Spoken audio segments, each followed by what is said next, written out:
इस पार्ट के अंदर आज हम लोग रीजनिंग के 15 अति महत्वपूर्ण क्वेश्चन को देखने वाले हैं, जो कि आपको आने वाले आगामी सभी परीक्षाओं के लिए मेरे भाई महत्वपूर्ण होने वाला है। सभी क्वेश्चन इंपॉर्टेंट क्वेश्चन है जो बार बार आपको एग्जाम में पूछे जाते हैं या फिर आने की संभावनाएं रहती है।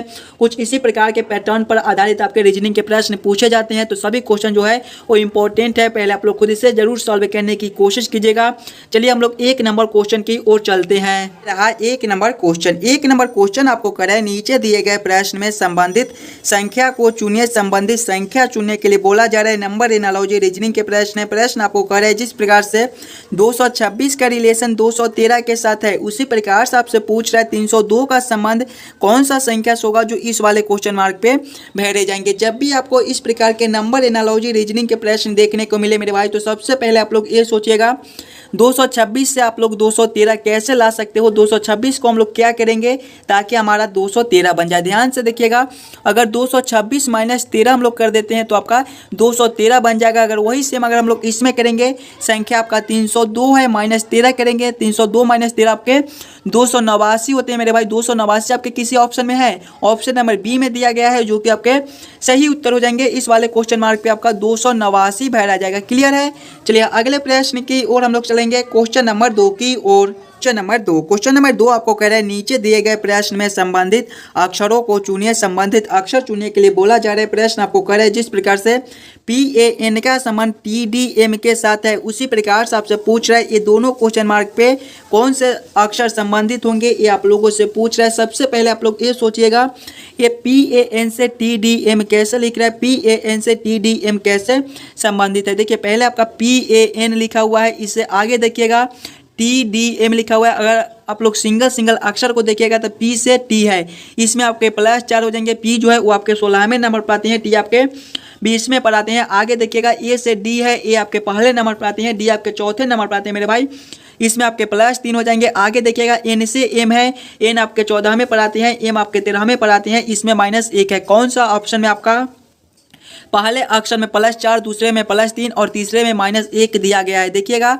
ऑप्शन ए को देखिएगा तो जी के लिखा हुआ है। जी जो है वो आपके 7वें पर आते हैं, के आपके 11वें पर आते हैं, इसमें आपके +4 हो जाएंगे। आगे देखिएगा तो आपका आई से एम लिखा हुआ है, आई जो है वो आपके 9वें पर आते हैं, एम आपके जो है वो 13वें पर आते हैं, इसमें भी आपके +4 यानी कि ये ऑप्शन आपके गलत हो जाएंगे। अगले ऑप्शन की ओर देखिएगा, ऑप्शन नंबर बी को हम लोग देखेंगे। देखिए ऑप्शन बी में पहले आपका एच है, उसके बाद के लिखा हुआ है। एच जो है वो आपके 8वें पर आती हैं, के आपके 12वें पर आते हैं, इसमें आपके +4 हो जाएंगे। अगले देखिएगा ओ से एल लिखा हुआ है, ओ जो है वो आपके 15वें पर आते हैं और एल जो है वो आपके 12वें पर आते हैं, इसमें आपका -3 है, ये भी आपका गलत हो जाएगा। यहाँ पर देखिए दूसरे में +3 है, यानी कि ये भी ऑप्शन आपके गलत हो जाएंगे। अगले ऑप्शन की ओर हम लोग चलेंगे, ऑप्शन नंबर सी को देखेंगे तो एम से पहले पी लिखा हुआ है, एम जो है वो आपके 13वें पर आते हैं, 13 + 3 16 होते हैं, यानी कि ये भी ऑप्शन आपके गलत हो जाएंगे। पहले वाले अक्षर में +4 है, यहाँ पर देखिए +3 दिया गया है। अगले ऑप्शन की ओर हम लोग देखेंगे, ऑप्शन डी को देखेंगे मेरे भाई, तो एस से डब्ल्यू लिखा हुआ है। देखिए एस आपके 19वें पर आते हैं और डब्ल्यू जो है वो आपके 23वें पर आते हैं, इसमें आपका +4 दिया गया है। दूसरे को देखिएगा तो आई से एल दिया गया है, आई आपके 9वें पर आते हैं और एल आपके 12वें पर आते हैं, इसमें आपके +3 हो जाएंगे। अगले को देखिएगा तो पी से ओ लिखा हुआ है, पी आपके 16वें पर आते हैं और वो आपके 15वें पर आते हैं। देखिए इसमें आपका -1 है, +4 + 3 -1, यहाँ पर भी देखिएगा +4 + 3 -1, यानी कि इस वाले क्वेश्चन मार्क पे आपका SIP भरा जाएगा, SIP, और इस वाले क्वेश्चन मार्क पे मेरे भाई WLO भरे जाएंगे। क्लियर है। चलिए अगले प्रश्न की ओर हम लोग चलेंगे, क्वेश्चन नंबर 3 की ओर। ये रहा क्वेश्चन नंबर 3। क्वेश्चन नंबर 3 आपको कह रहे हैं नीचे दिए गए प्रश्न में संबंधित शब्द को चुने। यहाँ पर में छूट गया है तो यहाँ पर समझ लीजिएगा कि में है। नीचे दिए गए प्रश्न में संबंधित शब्द को चुनिए। प्रश्न आपको कह रहे हैं जिस प्रकार से जीवित का संबंध मृत के साथ है, उसी प्रकार से आपसे पूछ रहा है कि प्रश्न का संबंध कौन सा शब्द से होगा, जो इस वाले क्वेश्चन मार्क पे भरे जाएंगे। जब भी मेरे भाई आपको इस प्रकार के रीजनिंग के प्रश्न देखने को मिले तो सबसे पहले आप लोग ये सोचिएगा ये जीवित से मृत कैसे लिख रहा है, जीवित से मृत कैसे संबंधित है। आपका देखिएगा जीवित का विलोम शब्द आपका मृत होता है, उसी प्रकार से आप लोग देखिएगा तो प्रश्न का विलोम शब्द आपका क्या हो जाएगा, उत्तर हो जाएगा मेरे भाई। कौन सा ऑप्शन में आपका उत्तर दिया गया है, उत्तर आपके ऑप्शन नंबर बी में दिए गए हैं, जो कि आपके सही उत्तर हो जाएंगे। जिस प्रकार से जीवित का संबंध मृत के साथ है, उसी प्रकार से आपका प्रश्न का जो है संबंध उत्तर के साथ रहेगा। क्लियर है? अगर आपको किसी भी प्रश्न में कहीं पर भी कोई दिक्कत हो तो हमें ये भी कमेंट कर दीजिएगा। चलिए अगले प्रश्न की ओर हम लोग चलेंगे, क्वेश्चन नंबर 4 की ओर। नंबर 4 आपको कर है लुप्त संख्या ज्ञात करें।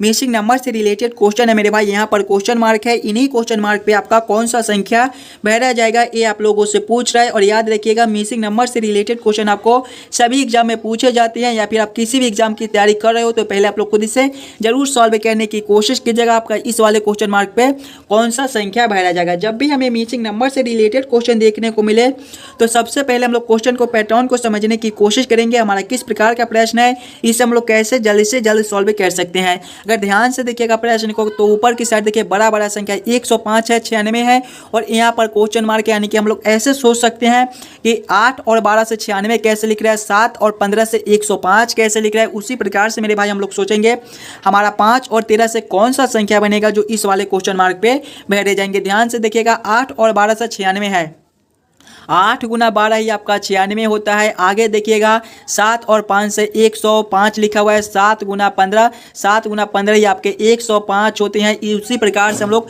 13 गुना 5 कर देंगे, यानी कि 5 गुना 13 आपके कितने हो जाएंगे, 5 गुना 13 आपके मेरे भाई 65 होते हैं। 65 आपके ऑप्शन नंबर सी में दिए गए हैं, जो कि हमारे सही उत्तर हो जाएंगे। इस वाले क्वेश्चन मार्क पे आपका 65 भरा जाएगा। जिस प्रकार से ये दोनों संख्या को आपस में गुना करने पर 96 बनता है, ये दोनों को आपस में गुना करने पर 105 बनता है। उसी प्रकार से जब हम लोग 13 गुना 5 करेंगे तो हमारे 65 हो जाएंगे। 65 आपका ऑप्शन सी में दिया गया है, जो कि हमारे सही उत्तर हो जाएंगे। चलिए अगले प्रश्न की ओर हम लोग चलेंगे, क्वेश्चन नंबर 5 की ओर।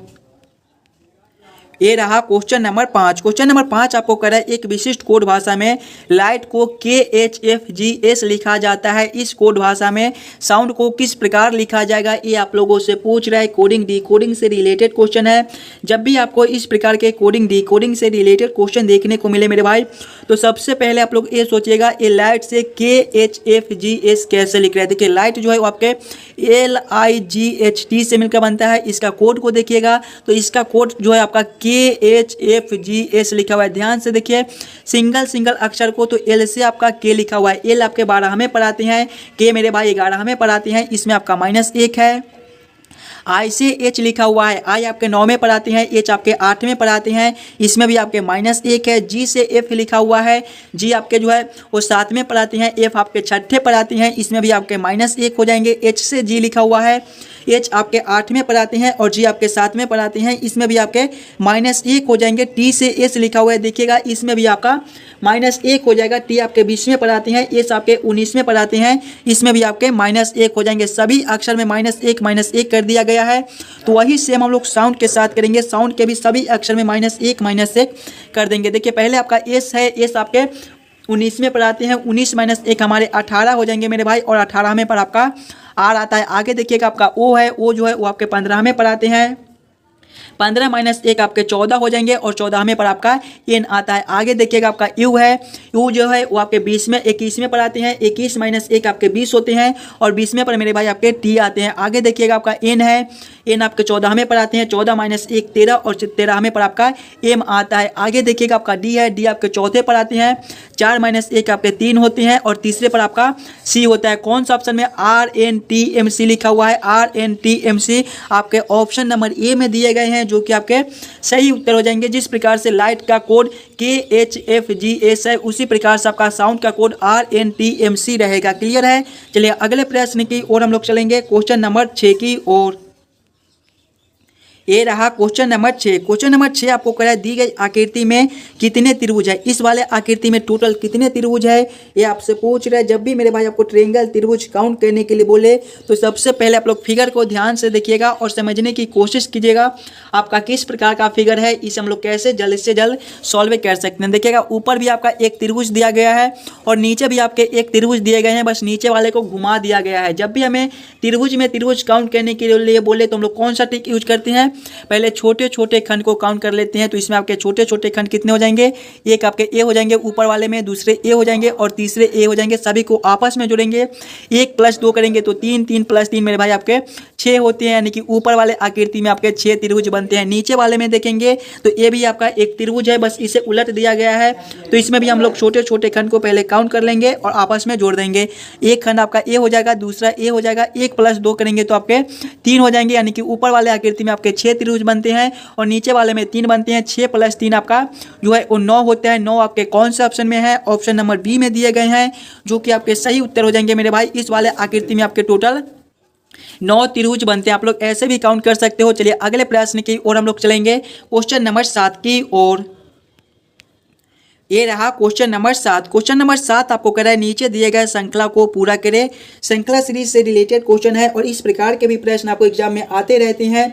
तो पहले आप लोग खुद से जरूर सॉल्व करने की कोशिश कीजिएगा। आपका इस वाले क्वेश्चन मार्क पे कौन से संख्या भरे जाएंगे। जब भी हमें श्रृंखला सीरीज से रिलेटेड क्वेश्चन देखने को मिले तो सबसे पहले हम लोग श्रृंखला को ध्यान से देखेंगे और समझने की कोशिश करेंगे हमारा किस प्रकार का श्रृंखला दिया गया है, इसे हम लोग कैसे जल्द से जल्द सॉल्व कर सकते हैं। देखिए पहले आपका 43 दिया गया है, 43 के आगे आपके 45 है, 45 के आगे आपका 50 है, 50 के आगे आपका 60 है, 60 के आगे मेरे भाई आपका क्वेश्चन मार्क है और क्वेश्चन मार्क के आगे आपका 103 दिया गया है। देखिए श्रृंखला आपका आगे की ओर बढ़ रहा है। जब भी हमें इस प्रकार के श्रृंखला देखने को मिले तो सबसे पहले हम लोग ये सोचेंगे ये 43 से 45 कैसे लिख रहा है। तो इसमें आपके +2 हो जाएंगे मेरे भाई। आगे देखिएगा 45 से 50 है, इसमें आपके +5 हो जाएंगे। 50 से 60 है, इसमें आपके +10 हो जाएंगे। आगे आपका क्वेश्चन मार्क दिया गया है। देखिएगा 2 है, 5 है और 10 है। किस प्रकार का आपका अंतर दिया गया है, ध्यान से देखिएगा। 2 आपका क्या होता है, 1 का स्क्वायर प्लस 1 आपके 2 होते हैं, 5 आपके 2 के स्क्वायर प्लस 1 होते हैं मेरे भाई, 10 आपके 3 के स्क्वायर प्लस 1 होते हैं, यानी कि अगले जो है वो अंतर आपके 4 के स्क्वायर प्लस 1 हो जाएंगे। 4 के स्क्वायर 16, 16 + 1 आपके 17 हो जाएंगे, यानी कि इससे अगला अंतर आपके +17 का हो जाएगा। जब हम लोग 60 + 17 करेंगे मेरे भाई तो आपके कितने हो जाएंगे, 77 हो जाएंगे। 77 आपका कौन सा ऑप्शन में दिया गया है, देखिएगा ऑप्शन नंबर बी में दिया गया है, जो कि आपके सही उत्तर हो जाएंगे। इस वाले क्वेश्चन मार्क पे आपका 77 भरा जाएगा। इससे आगे देखिएगा तो 77 से 103 लिखा हुआ है, इसमें जो है वो आपके +26 के अंतर हो जाएंगे। देखिए +26 आपका क्या है, 5 का स्क्वायर प्लस 1 दिया गया है, यानी कि इस वाले क्वेश्चन मार्क पे आपके 77 भरे जाएंगे। 77 आपके ऑप्शन बी में है मेरे भाई, सही उत्तर हो जाएंगे। चलिए अगले प्रश्न की ओर हम लोग चलेंगे, क्वेश्चन नंबर 8 की ओर। ये रहा क्वेश्चन नंबर 8। क्वेश्चन नंबर 8 आपको कह रहा है पक्षी, तोता और चमगादड़ का किस प्रकार से वेन आरेख वेन डायग्राम बनेगा। ये आप लोगों से पूछ रहा है। वेन आरेख वेन डायग्राम से रिलेटेड क्वेश्चन है, पहले आप लोग खुद से जरूर सॉल्व करने की कोशिश कीजिएगा। पक्षी, तोता और चमगादड़ का आपका किस प्रकार से वेन आरेख वेन डायग्राम बन जाएगा, कौन किसके साथ संबंधित है, किसके अंदर हम लोग किसको रख सकते हैं, पहले आप लोग एक बार खुद से जरूर सॉल्व करने की कोशिश कीजिएगा। पक्षी, तोता और चमगादड़ का आपका किस प्रकार से वेन आरेख वेन डायग्राम बनेगा, बहुत ही इंपॉर्टेंट क्वेश्चन है, देखिएगा ध्यान से। तो पक्षी के अंदर ही आपके तोता होते हैं, देखिएगा पक्षी के अंदर ही आपके तोता होते हैं। तो पक्षी के अंदर पहले हम लोग तोता को रख देंगे और बहुत सारे बच्चे जो है वो पक्षी के अंदर चमगादड़ को भी रख देते हैं। तो याद रखिएगा पक्षी के अंदर आपके चमगादड़ नहीं होते हैं, चमगादड़ आपके अलग प्राणी के जीव है, तो इसे हम लोग अलग कर देंगे। इसका वेन आरेख वेन डायग्राम आपका कुछ इस प्रकार से बनेगा, जो कि ऑप्शन नंबर सी में दिया गया है। क्वेश्चन नंबर 8 का आपका ऑप्शन सी मेरे भाई सही हो जाएंगे। पक्षी के अंदर आपके चमगादड़ नहीं होते हैं, ये याद कर लीजिएगा, बहुत इंपॉर्टेंट क्वेश्चन था। चलिए अगले प्रश्न की ओर हम लोग चलेंगे, क्वेश्चन नंबर 9 की ओर। ये रहा क्वेश्चन नंबर 9। क्वेश्चन नंबर 9 आपको कह रहे हैं नीचे दिए गए प्रश्न में विषम संख्या को चुनिए। विषम संख्या चुनने के लिए बोला जा रहा है। जब भी आपको विषम संख्या चुनने के लिए बोले तो पहले आप लोग चारों ऑप्शन को ध्यान से देखिएगा और समझने की कोशिश कीजिएगा कि ये चारों ऑप्शन में आपके सबसे अलग ऑप्शन कौन से दिए गए हैं। ऑप्शन ए में 16 है, ऑप्शन बी में आपके 4 है, ऑप्शन सी में 2 है, ऑप्शन डी में आपके 36 दिए गए हैं। मेरे भाई ध्यान से देखिएगा, ऑप्शन ए में 16 तो आपका 4 का स्क्वायर बन जाएगा, बी जो है 4 ये आपके 2 के स्क्वायर हो जाएंगे, सी 2 ये किसी का स्क्वायर नहीं होता है, ऑप्शन डी 36 को देखिएगा ये आपके 6 के स्क्वायर है। देखिए 4 का स्क्वायर, 2 का स्क्वायर, 6 का स्क्वायर, लेकिन यहाँ पर किसी का भी स्क्वायर नहीं दिया गया है। तो सबसे अलग ऑप्शन आपके कौन से हो जाएंगे, ऑप्शन सी हो जाएंगे, जो कि आपके सही उत्तर हो जाएंगे। क्वेश्चन नंबर 9 का मेरे भाई ऑप्शन सी आपके सही उत्तर हो जाएंगे। चलिए अगले प्रश्न की ओर हम लोग चलेंगे, क्वेश्चन नंबर 10 की ओर। ये रहा क्वेश्चन नंबर 10। क्वेश्चन नंबर 10 आपको कह रहा है यदि जोड़ का अर्थ भाग है, गुना का अर्थ जोड़ है, भाग का अर्थ घटाव है तथा घटाव का अर्थ गुना है तो 54 प्लस 162 माइनस 18 गुना 12 भागा 6 बराबर क्वेश्चन मार्क। मेरे भाई इन्हीं क्वेश्चन मार्क पे कौन सी संख्या भरी जाएगी ये आप लोगों से पूछ रहे हैं। पहले आप लोग वीडियो को रोककर खुद से जरूर सॉल्व करने की कोशिश कीजिएगा इस वाले क्वेश्चन मार्क पे आपका कौन सा संख्या भरा जाएगा। जब भी आपको इस प्रकार के रीजनिंग के प्रश्न देखने को मिले तो पहले आप लोग प्रश्न को समझने की कोशिश कीजिएगा। प्रश्न आपको क्या कह रहा है, देखिए प्रश्न कह रहा है कि जोड़ का अर्थ भाग है, यानी कि जोड़ के जगह पे मेरे भाई हम लोग भाग के चिन्ह को रखेंगे।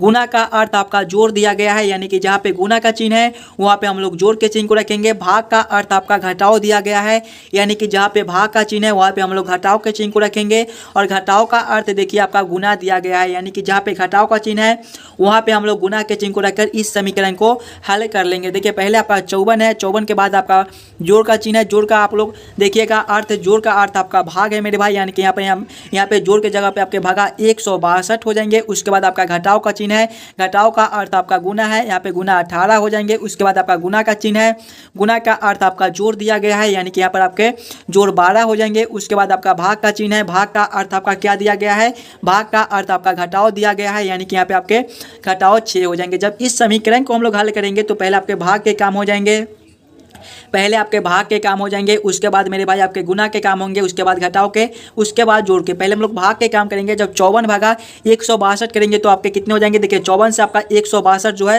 वो पूरा करता है, यानी कि देखिएगा इससे हम लोग ऐसे भी लिख सकते हैं कि ये आपका 54 ऊपर हो जाएगा और 162 आपके नीचे हो जाएंगे। गुना करेंगे आपके 18, तो 54 जो है आपका 62 को 3 दास से पूरा कर देता है। यहाँ पे 3 से 18 को काटेंगे तो ये आपके 6 हो जाएंगे, प्लस करेंगे 12, माइनस करेंगे 6। देखिएगा 6 प्लस 12 आपके 18 हो जाएंगे, माइनस करेंगे 6, 18 माइनस 6 मेरे भाई आपके 12 होती हैं। 12 आपके कौन से ऑप्शन में है, ऑप्शन नंबर सी में दिए गए हैं, जो कि आपके सही उत्तर हो जाएंगे। इस वाले क्वेश्चन मार्क पे आपका जो है वो 12 भरा जाएगा। अगर आपको किसी भी प्रश्न में कहीं पर भी कोई दिक्कत हो तो हमें कमेंट भी करते चलिएगा। सभी क्वेश्चन इंपॉर्टेंट क्वेश्चन है, तो पहले आप लोग खुद से भी जरूर सॉल्व करने की कोशिश कीजिएगा और आंसर भी कमेंट करते चलिएगा। चलिए अगले प्रश्न की ओर चलेंगे मेरे भाई, क्वेश्चन नंबर 11 की ओर। ये रहा क्वेश्चन नंबर 11। क्वेश्चन नंबर 11 आपको कह रहा है नीचे दिए गए प्रश्न आकृति को पूरा करें। यहाँ पर आपका एक प्रश्न आकृति दिया गया है, यहाँ पर क्वेश्चन मार्क है।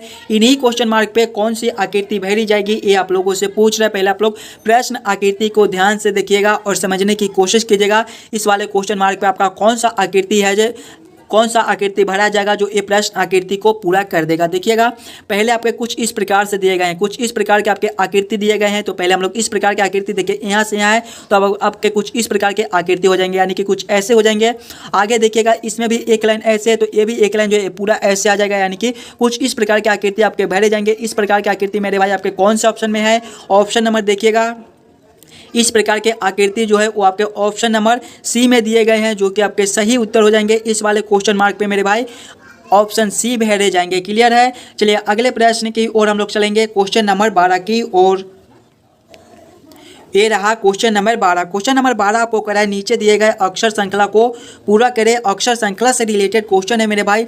एक अक्षर श्रृंखला दिया गया है और बीच बीच में खाली स्थान है, यही खाली स्थान पे कौन से अक्षर भरे जाएंगे ये आप लोगों से पूछ रहे हैं। जब भी आपको इस प्रकार के प्रश्न देखने को मिले तो ऐसे प्रश्न को पहले हम लोग छोटे छोटे खंड बना लेते हैं ताकि प्रश्न जो है वो हमारा जल्द से जल्द सॉल्व हो जाए। देखिए किस प्रकार से इसका हम लोग खंड बना सकते हैं वो देखिएगा। पहले आपका बी ए है, खाली स्थान है, और इधर देखिए फिर से आपका ए बी दिया गया है।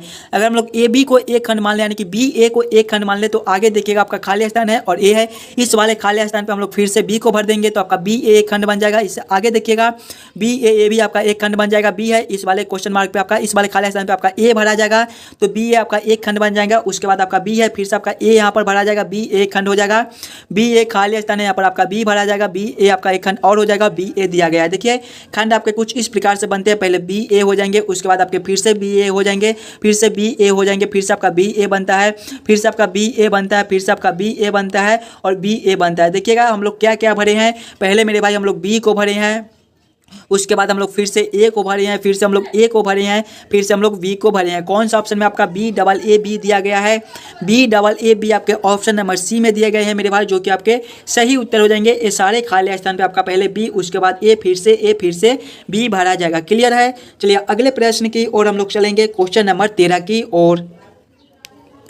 ये रहा क्वेश्चन नंबर 13। क्वेश्चन नंबर 13 आपको कह रहा है नीचे दिए गए प्रश्न में निम्नलिखित शब्दों का सही क्रम बताएं। उत्पादन, प्रसार, योजना एवं निवेश, उपयोग, संसाधन एवं उपयोग और संग्रह का सही क्रम क्या हो जाएगा, ये आप लोगों से पूछ रहा है। बहुत ही इंपॉर्टेंट क्वेश्चन है, तो पहले आप लोग खुद इसे जरूर सॉल्व करने की कोशिश कीजिएगा। उत्पादन, प्रसार, योजना एवं निवेश, उपयोग, संसाधन एवं उपयोग और संग्रह का आपका किस प्रकार से जो है वो क्रम बनेगा। देखिएगा इसमें सबसे पहले मेरे भाई आपके योजना एवं निवेश हो जाएंगे, यानी कि 3 नंबर हो जाएंगे। योजना एवं निवेश के बाद आपका संग्रह हो जाएगा, यानी कि 6 नंबर हो जाएंगे। संग्रह के बाद आपका जो है वो संसाधन एवं उपयोग हो जाएंगे, यानी कि जो है वो 5 नंबर हो जाएंगे। 5 नंबर के बाद आपका जो है वो उत्पादन हो जाएगा, यानी कि 1 नंबर हो जाएंगे। 1 नंबर के बाद मेरे भाई आपका जो है वो प्रसार हो जाएगा, यानी कि 2 नंबर हो जाएंगे। और 2 नंबर के बाद जो है आपका उपयोग हो जाएगा, यानी कि 4 नंबर हो जाएंगे। कौन सा ऑप्शन में आपका 3, 6, 5, 1, 2, 4 लिखा हुआ है, देखिएगा 3, 6, 5, 1, 2, 4 आपके ऑप्शन नंबर ए में दिए गए हैं मेरे भाई, जो कि आपके सही उत्तर हो जाएंगे। इस सभी शब्दों का जो है वो सही क्रम पहले आपका योजना एवं निवेश हो जाएगा, उसके बाद आपका संग्रह हो जाएगा। संग्रह के बाद मेरे भाई संसाधन एवं उपयोग हो जाएंगे। संसाधन एवं उपयोग के बाद आपका उत्पादन हो जाएगा। उत्पादन के बाद आपका प्रसार हो जाएगा और प्रसार के बाद आपका उपयोग हो जाएगा। क्वेश्चन नंबर 13 का आपका ऑप्शन ए जो है वो सही हो जाएंगे। चलिए अगले प्रश्न की ओर हम लोग चलेंगे, क्वेश्चन नंबर 14 की ओर। ये रहा क्वेश्चन नंबर 14। क्वेश्चन नंबर 14 आपको करा है कथन निष्कर्ष से रिलेटेड क्वेश्चन है, और इस प्रकार के भी प्रश्न आपको बार बार एग्जाम में पूछे जाते हैं, तो पहले आप लोग खुद इसे जरूर सॉल्व करने की कोशिश कीजिएगा। जब भी आपको इस प्रकार के कथन निष्कर्ष से रिलेटेड क्वेश्चन देखने को मिले मेरे भाई, तो पहले आप लोग कथन को ध्यान से पढ़िएगा और समझने की कोशिश कीजिएगा। देखिए कथन हमें कह रहा है कि कीमती वस्तुओं की सुरक्षा के लिए सेफ्टी लॉकर सर्वोत्तम स्थान है। देखिए कथन एक आपको कह रहा है, कथन कह रहा है कि कीमती वस्तुओं की सुरक्षा के लिए सेफ्टी लॉकर सर्वोत्तम स्थान है। निष्कर्ष को हम लोग देखेंगे। निष्कर्ष एक आपको कह रहा है कीमती वस्तुओं किसी भी स्थान पर सुरक्षित नहीं होता है। ये निष्कर्ष आपका गलत हो जाएगा। ऐसा कोई बात नहीं कि कीमती वस्तुओं किसी भी स्थान पर सुरक्षित नहीं होती हैं, ये आपका गलत हो जाएगा। ऑप्शन देखिएगा निष्कर्ष एक आपका गलत हो जाएगा। निष्कर्ष 2 को हम लोग देखेंगे। निष्कर्ष 2 आपको कह रहा है कीमती वस्तुओं की सुरक्षा के लिए सेफ्टी लॉकर से बेहतर बहुत कम स्थान है। ये भी निष्कर्ष मेरे भाई आपके गलत हो जाएंगे। ऐसी कोई बात नहीं है कि कीमती वस्तुओं की सुरक्षा के लिए सेफ्टी लॉकर जो है वो कम पड़ता है। ये दोनों निष्कर्ष आपके गलत हो जाएंगे। दोनों निष्कर्ष कौन सा ऑप्शन में गलत दिए गए हैं, ऑप्शन नंबर डी में दिए गए हैं, जो कि आपके सही उत्तर हो जाएंगे। क्वेश्चन नंबर 14 का मेरे भाई ऑप्शन डी आपके सही हो जाएंगे। चलिए अगले प्रश्न की ओर हम लोग चलेंगे, क्वेश्चन नंबर 15 की ओर। ये रहा क्वेश्चन नंबर 15। क्वेश्चन नंबर 15 आपको कह रहा है नीचे दिए गए प्रश्न आकृति का दर्पण प्रतिबिंब ज्ञात करें। दर्पण प्रतिबिंब निकालने के लिए बोला जा रहा है। आपको यहाँ पर एक प्रश्न आकृति दिया गया है। कुछ इस प्रकार के आपके जो है वो दर्पण दिए गए हैं। इस वाले आकृति का आपका किस प्रकार से दर्पण प्रतिबिंब बनेगा, ये आप लोगों से पूछ रहे हैं मेरे भाई। दर्पण प्रतिबिंब में क्या होता है कि बाएं वाले जो है वो चीज़ हमें दाएं में दिखाई देते हैं और दाएं वाले सामान हमारे बाएं में दिखाई देते हैं, यानी कि ए वाले जो है वो हमारे उलट कर इस साइड आ जाएंगे और इस वाले आकृति हमारे इस प्रकार से इधर हो जाएंगे। देखिएगा जब इसका हम लोग दर्पण प्रतिबिंब बनाएंगे तो पहले आपके कुछ इस प्रकार के जो खंड है वो इस प्रकार से ही रहेंगे। उसके बाद देखिएगा तो आपका यहाँ पर अर्ध गोला दिया गया और इसे रंगा हुआ है। इस वाले गोला जो अब हमारे कुछ इस प्रकार के गोला हो जाएंगे। देखिएगा ये गोला अब हमारे कुछ इस प्रकार के हो जाएंगे। जब इसे हम लोग इधर से लाकर इधर उल्टेंगे तो हमारे कुछ इस प्रकार के हो जाएंगे और उसके बाद गोला जो है आपका कुछ इसी प्रकार से रहेगा। इस प्रकार की आकृति आपके कौन सा ऑप्शन में है मेरे भाई, ऑप्शन नंबर बी में दिए गए हैं, जो कि आपके सही उत्तर हो जाएंगे। इस वाले प्रश्न आकृति का आपका दर्पण प्रतिबिंब कुछ इस प्रकार से प्राप्त होगा। आशा करता हूँ मेरे भाई कि आप लोग सभी प्रश्न को बढ़िया से समझ गए होंगे।